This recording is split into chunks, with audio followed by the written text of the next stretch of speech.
On considère la coupe géotechnique constituant le fond d'une fouille creusée par dragage. On suppose que les couches d'argile ont le même poids volumique, gamma égale à 20 kN par mètre cube.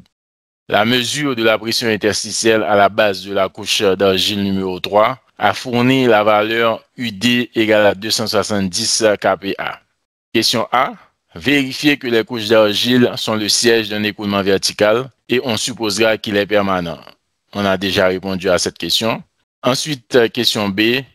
Déterminer les valeurs de la charge hydraulique et de la pression interstitielle au point A, B, C et D. Question C. Calculer la perméabilité équivalente des 3 couches d'argile, argile numéro 1, argile numéro 2, argile numéro 3. Maintenant, on nous demande de déterminer le débit traversant ces couches. Dans l'exercice, on a démontré que l'écoulement est vertical, il est perpendiculaire à la stratification. L'écoulement traverse les différentes couches d'argile. Le débit Q qui va traverser le sol en amont, ici, sera le même débit qu'on va retrouver en aval ici. Puisqu'on a considéré que le milieu est homogène, normalement, le débit qui va rentrer à la tête de l'argile numéro 1, il va rester le même partout à n'importe quel point du sol, dans n'importe quelle couche, jusqu'à ce qu'il sera recueilli en aval. Donc, ce sera le même débit pour la couche numéro 1, la couche numéro 2 et la couche numéro 3. Ce qui nous permet d'écrire que Q équivalent égale à QI et il est constant.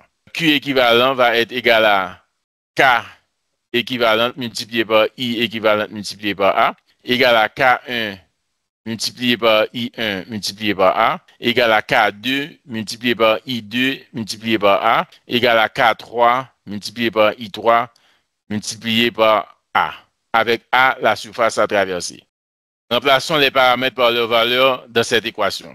Q équivalent égale à K équivalent multiplié par I équivalent multiplié par A. Donc, on va remplacer K équivalent, 2,43 10 puissance moins 10, et I équivalent, qui est égal à HD, moins 100 HA, sur la hauteur Z de la couche, qui est égal à 17.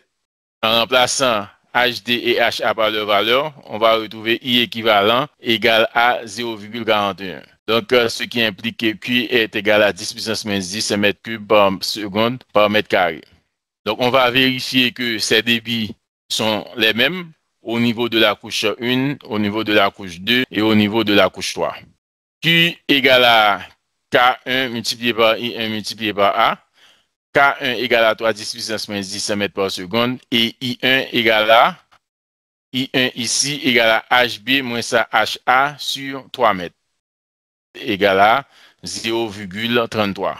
Implique que le débit est égal à 10 puissance moins 10 mètres cubes par seconde par mètre carré. K2 égale à 10 puissance moins 10 mètres par seconde et I2 égale à HC moins ça HB sur 4. On va remplacer par leur valeur.